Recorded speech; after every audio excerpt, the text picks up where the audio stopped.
Hi everybody, Dan Illman, Matt Bernier, the DRF.com Formulator Race of the Day for Sunday, April the 30th is race number 6 at Santa Anita. We're going a mile and a half on the turf. It's the Grade 3 Santa Barbara Stakes for fillies and mares.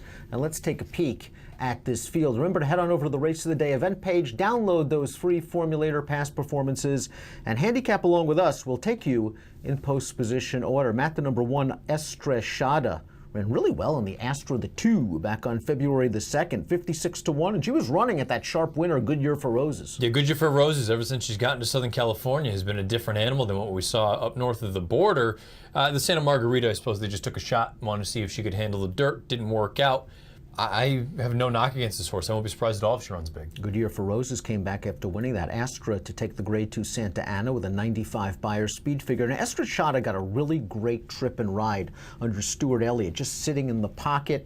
And usually when I see horses at big prices getting good trips and outrunning their odds, I'm thinking, well, the trip had something to do with it. Sure. But it looked like she was really digging in late. And if you look at her overseas form, her turf race is not that great. Where do you rate Estrechada? Does it really come down to what price you're going to get, 6-1 compared to 7-2? Yeah, I guess that's the thing. I mean, you just look at this field. I don't know that there's any standout in this race. And if you just want to look at the numbers, the 92 Beyer here in that day, the 115 Timeform US rating, I mean, she has every right to win in a spot like this. But like you say, you got to let price be your guide. You want to talk about a beautiful trip and ride. Boy, Corey Nakatani's riding in fantastic form, especially for Richard Baltas. You can just feel that Corey has tremendous confidence whenever Baltas is the one tightening the saddle. And Place de Vosges last time out, coming off of a win, was stacked about 4 paths wide, passing the stands the first time. And Corey was able to tuck into the pocket and save all the ground from about the half-mile pole to about the 5/16 pole, and then he eased right out. And this mare did the rest. Now, she got a good trip en route to that win, and she probably has to improve a little bit off that effort. But boy, Baltas has gotten her sharp. Yeah, I mean, she had a good trip,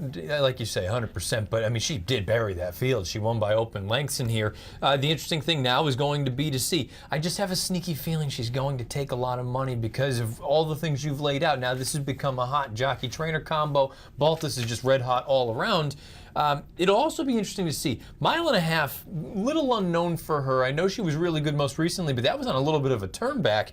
I think in many ways she's the horse to beat. I know she may not be the favorite, but I think she's the horse to beat. She's won at 10, but with only an 82 Beyer speed figure. She's bred to get this distance. Yes. We'll see if she stays the mile and a half. The number 3, Dressed to a T. They tried dirt last time out. I understand they wanted an experiment, and they were rewarded with a stakes placing. But this is probably her surface. 2 starts back. She won at 10 furlongs, but against a weak field. Yeah, I've just, you know what, I bashed my head against the wall with her. I've chased her. She hasn't run well. When I'm off, she runs well. I'm off her, so she's probably going to run pretty well. The number 4, Hiking, no match for Place de Vosges last time out, although it was her first race off of a really long layoff. And if you want to say, okay, I'll forgive her for that effort. I'll forgive her for the July 17th race because it was the race that preceded the long layoff. Something might have happened physically. Then you're left with the possibly perfect at Santa Anita at this distance, and she ran okay to be second. I wonder if this is what she's wanted all along, longer distances, mile and 3/8, mile and a half, because her middle distance form, not all that good. I've never been a big fan of Hiking, but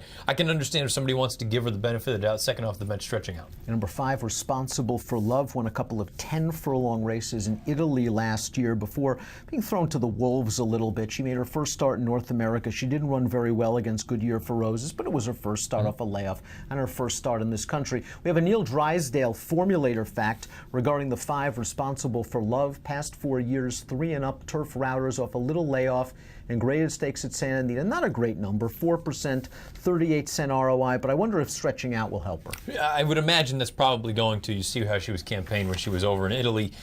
She was probably short, but boy, she did 0 running whatsoever. She's going to need to jump up in a big way. 6, Betty Draper ran really well in her first start in North America off a little bit of a layoff at 14-1. She was placed first via disqualification. She was really motoring down the hill that day, and then she didn't fire when stretched out to a mile. Was she the victim of the Euro bounce? It's possible, yeah, because she did run quite well that day, and particularly when you consider Jim Cassidy doesn't do well with the shippers coming over here. That was a pretty good effort. I do wonder ultimately how far she's going to want to go. This has been an odd campaign where you've gone down the hill. I understand you want to get a race into her.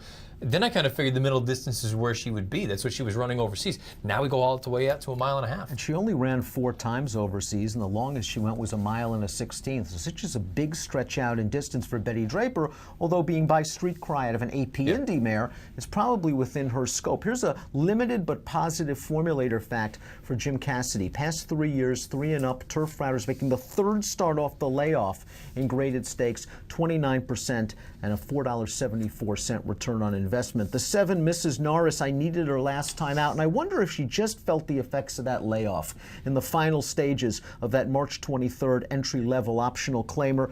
Add in the fact that September Stars has a lot of potential, and Mrs. Norris ran really well. Yeah, she got a little goofy at the end, popped back to her left lead, and that's kind of been her MO. She's been a little bit of a goofball out there, but the reason I think you can be kind for that most recent effort, not just because of the layoff, but boy, I mean, she was well clear of everyone else, and September Stars looks like she could be a legitimate graded stakes caliber filly.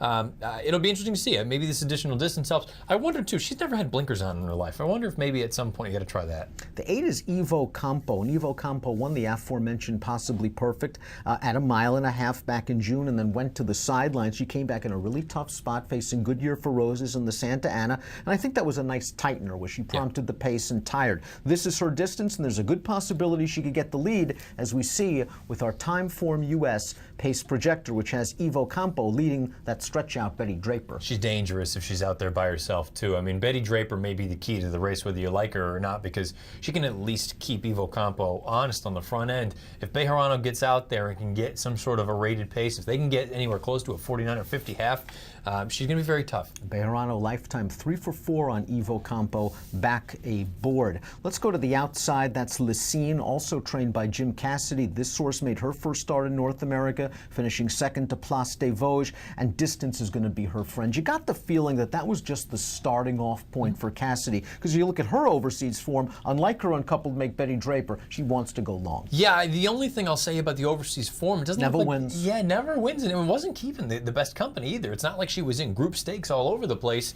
I suppose if you want to give her benefit of the doubt, she faced the males more often than not, but that's not uncommon in Europe.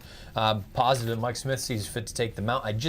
Boy, she was no match for Place des Vosges. If I had to take one of the two, it's a 2 in a heartbeat. I agree. Let's take a look at our top selections for the Grade 3 Santa Barbara, race 6 at the Great Race Place on Sunday. You're going with Mrs. Norris. I'm off, which means you're heading to the winner's circle. I wonder if the additional distance is going to help her out too. You know, going down the hill to start off with, you look at the pedigree, she may be one of the few Bernardinis that are actually better on the turf than the dirt.